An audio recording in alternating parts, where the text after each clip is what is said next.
자, 이제 우리가 과학을 한다는 거는 물질과 에너지를 배우는 게 다라고 얘기를 했었어요.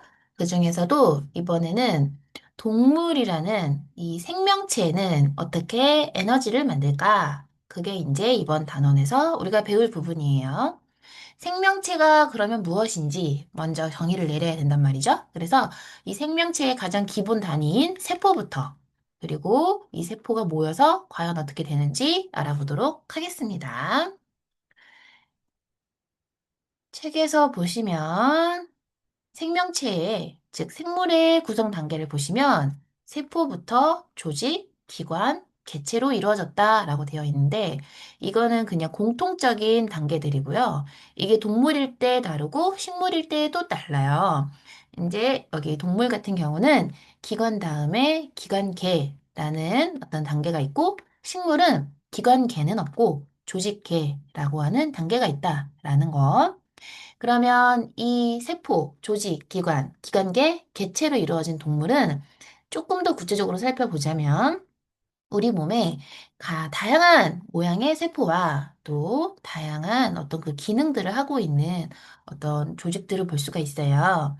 일단은 근육을 이루는 근육세포, 어떤 피부를 이루는 상피세포, 그리고 우리 몸이 자극을 받았을 때 그 자극을 전달시켜 줄 수 있는 신경세포, 이거는 솔직히 뉴런이라고 해서 3학년 때 제대로 배우실 거거든요. 뉴런 세포를 여러분들이 아마 얼핏 보신 적도 있으실 텐데 굉장히 독특하게 생겼죠. 그쵸? 그리고 마지막으로 혈구도 세포예요. 제가 우스갯소리로 적혈구하고 백혈구하고 뭐 이런 이야기들 가지고 세균하고 누가 이 중에 생명체냐 이런 이야기를 했었거든요. 그리고 정자까지. 네. 정자도 하나의 세포이거든요. 네. 다 보시면 다 세포거든요. 다 세포예요. 세포지만 우리가 적혈구를 하나의 생명체라고 할 수가 없어. 왜냐면 그 적혈구가 하나의 세포이자 그것이 이제 모여서 뭔가 하나의 개체가 되기까지 수많은 단계가 또 필요하잖아요. 그쵸? 개체가 되어서야만 비로소 생명체라고 할 수 있거든요. 근데 세균 같은 경우는 세균이 세포이자 개체예요. 더 이상 모일 필요가 없어요. 그래서 같은 세포지만 세균은 생명체라고 할 수 있고 적혈구는 우리가 생명체다라고 하기는 어렵다라는 거죠. 그냥 단순히 세포다라고 할 수 있습니다.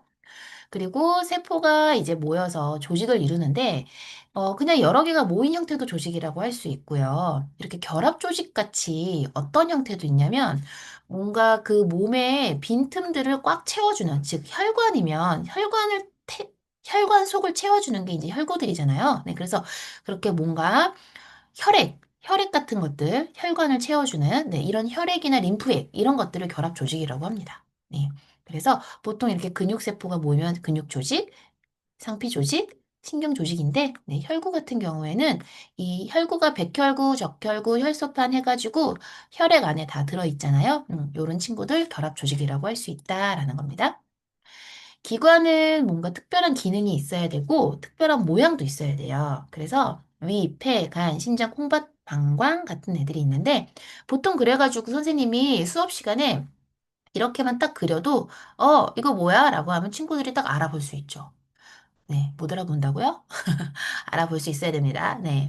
이런 모양, 주머니 모양 하면 위, 이렇게. 그쵸? 네. 그래서 이런 모양과 기능을 갖추고 있는 단계는 기관이다. 물론 어떤 세포도 세포만의 모양이 있을 수 있죠. 그쵸? 근데 이 세포만의 어떤 특별한 기능이 있다라고 하기에는 조금 어렵습니다. 네. 근데 이게 이제 여러 조직이 모여가지고 기능도 모양도 갖췄다. 조직이 모여서 그러면 기관이다라고 할 수 있습니다. 그다음에 기관들이 이제 좀 모여요. 또 각각 연관된 기관들이 모여서 하나의 소화계, 순환계, 그다음에 호흡계, 배설계. 초등학교 때는 이미 그걸 배웠었거든요. 골격계라고도 우리가 이름을 붙여서 배웠거든요. 뼈들. 네, 그게 이제 운동기관들 배울 때 배웠었습니다. 우리 몸을 움직이게 도와주는 뼈와 그다음에 근육 그런 것들 이야기할 때 같이 배웠었고요. 자, 이제 그 기관계가 같이 연결되면 하나의 개체가 될 수 있다라는 거죠. 이제는 소화계를 먼저 우리가 시작을 할 텐데, 소화계에 대해서 이야기를 하려고 이제 먼저 영양소를 먼저 탐색해 보도록 하겠습니다. 영양소는 크게 두 가지예요. 주영양소, 부영양소가 있어요. 주영양소는 탄단지라고 해가지고 3대 영양소가 있고, 부영양소는 물과 무기염류, 그리고 바이타민 이렇게 있습니다. 얘네들의 가장 큰 차이는 열량을 내냐 안 내느냐의 차이인데요. 이 친구들은 열량을 내고 이 친구들은 열량을 내지 않아요. 즉 에너지원이 아니라는 얘기입니다. 이게 우리 몸에서 힘을 내는 그런 어떤 근본적인 에너지다라는 거예요. 근본적인 영양소다라는 거거든요. 자, 이렇게 힘을 내게 또는 따뜻하게 도와주는 것뿐만 아니라 우리 몸을 구성도 해야 돼요. 우리 몸을 세포를 만들어야 되거든요. 세포는 세포막으로 이루어져 있는데 그 세포막들을 만들기 위해서는 단백질이나 아니면 지방이 필요합니다.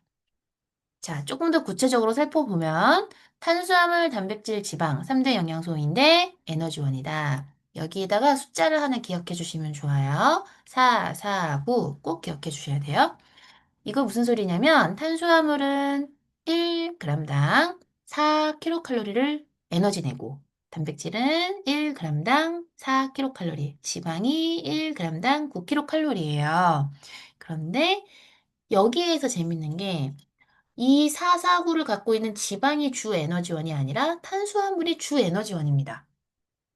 주 에너지원. 네, 우리 몸에서 주로 에너지를 내는 거는 탄수화물이라는 거예요. 왜 그럴까?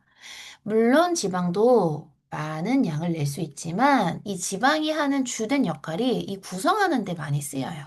예, 아까도 얼핏 말했잖아요. 세포막을 만드는 데 쓰인다고 했죠? 예, 세포막을 만들고 또, 뭐 다른 것들 에너지원으로도 이용이 되고. 그래서 단백질과 지방 같은 경우는 주 에너지원이라고 할 수가 없다. 참고로 이거 들어있는 음식물 얘기할 때 이 단백질이 이제 콩에 많거든요. 근데 반면에 같은 콩 종류지만 땅콩은 지방으로 이렇게 저장되어 있는 형태라는 거. 이것도 참고로 알아두시고. 다음 넘어가서 자, 지금 보시면 이 부영양소라고도 하죠. 에너지원으로 이용은 되지 않지만 반드시 필요한 것들. 특히 우리의 뼈, 이, 혈액에 필요한 무기염료들입니다. 자, 일단은 칼슘 많이 들어보셨죠? 네. 그리고 여러분들 이 혈액 속에 적혈구 들어보셨죠? 이 적혈구가 산소를 운반하는데 그때 헤모글로빈이라는 단백질 색소가 필요하거든요. 네, 그 단백질 색소를 누가 네, 아까 그 철이라고 여기 무기염류 있었잖아요. 네, 그 무기염류가 이제 도와줍니다. 그리고 뭐 마그네슘, 인 이런 것들도 우리 몸을 구성하기도 하고 또는 우리 몸에는 여러 가지 물질 교환이 필요한데요. 그 물질 교환을 할 때 이런 무기염류들이 작용을 해서 네, 우리에게 어떤 적정한 상태를 만들어줄 수도 있다. 바이타민은 굉장히 적은 양이 있어서 그게 이제 몸의 기능을 조절해 줄 수 있는데 바이타민이 A, B, C, D라고 되어 있어요. 이 중에서 A 같은 경우는 여기 나와 있지 않지만 야맹증이라고 해가지고 이제 어두운 곳에서 잘 안 보일 수도 있는 그런 병이 생기거든요. 부족하면. 예, 부족하면 그렇고 D는 각기병이라고 해가지고 뼈가 부어요. 이게 예전에 그 가축을 많이 키우시는 분들이 많이 이렇게 발견했던 병인데 가축들이 가끔 이렇게 뼈가 붓는다고 하더라고요. 그러면 그 각기병이다라는 거를 알아두셔야 됩니다. C는 괴혈병, 그다음에 D는 구루병이라고 해서 등이 굽는 그런 형태. 그래서 이런 친구들이 부족하지 않게 해줘야 된다. 마지막, 우리 몸 중에 제일 많은 거, 70%죠? 자, 당연히 일단은 이 노폐물이나 여러 가지 영양소들도 운반해주고, 이 물이 좋은 점은 체온 조절에도 굉장히 큰 도움이 됩니다. 물은 비열이 크거든요. 비열이라는 거는 단위 열량이라고 해서 1kg를 1도씨 올리는데 필요한 열량인데, 이게 물이 굉장히 많이 필요해요. 그러니까 쉽게 말하면 1kg짜리 물을 1도씨 올리려면 다른 물질보다 훨씬 많은 열량이 필요하다. 이거는 이 물의 온도가 잘 올라가지 않는다는 얘기고, 물은 한낮에도 자기가 온도를 급격하게 올리지 않기 때문에 체온 조절에 도움을 줄 수 있습니다. 자, 이제 마지막으로 영양소를 검출하는 시약들에 대해서 이야기를 해볼게요. 먼저 녹말을 검출하는 거. 녹말은 아이오딘이라는 용액으로 검출할 수 있는데 이 처음 색깔을 보셔야 돼요. 처음 색깔 주황색이죠. 근데 이 아이오딘이 녹말을 만나면 이렇게 변한다는 얘기예요. 청남색으로 반응을 했다. 아, 그럼 이 용액 속에 누가 있다? 녹말이 있다. 자, 이 녹말이라는 거는요, 탄수화물의 일종인데요. 이 옆에 있는 포도당도 탄수화물의 일종입니다. 탄수화물에는 녹말, 엿당, 설탕, 뭐 여러 가지 탄수화물들이 있어요. 그래서 이 중에서 이 녹말 같은 경우는 아이오딘으로 검출을 하는 거고, 나머지 탄수화물 있잖아요. 뭐 여기 포도당을 비롯해서 엿당, 설탕 이런 것들은 다 베네딕트로 검출을 할 수 있습니다. 이 차이를 잘 아셔야 나중에 헷갈리지 않습니다. 그리고 포도당 용액에 넣으면 원래 하늘색이었던 베네딕트가 황적색이 되는 걸 관찰하실 수 있어요. 이번 주에 실험을 할 겁니다. 다음, 단백질 검출. 단백질은 수산화나트륨과 황산불의 수용액을 섞어서 만든 뷰렛 용액으로 검출을 하는데요. 이 뷰렛 용액도 무슨 색이겠어요? 하늘색이죠? 구리 이온이 8에서 얘가 하늘색인데 이 친구가 보라색으로 바뀐대요. 언제? 단백질을 만나면.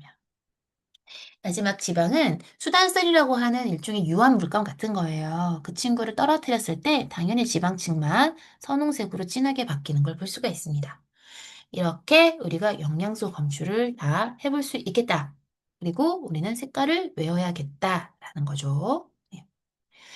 자, 다음 주 이제 이 아밀레이스나 뭐 여러 가지 이런 소화효소 이야기들을 진행을 할 건데요. 네. 그 전에 이 영양소 이름이나 아니면 검출하는 색깔들 잘 외워 오셔야 1일 테스트 또 통과하실 수 있으니까 네, 공부해 오시기 바래요.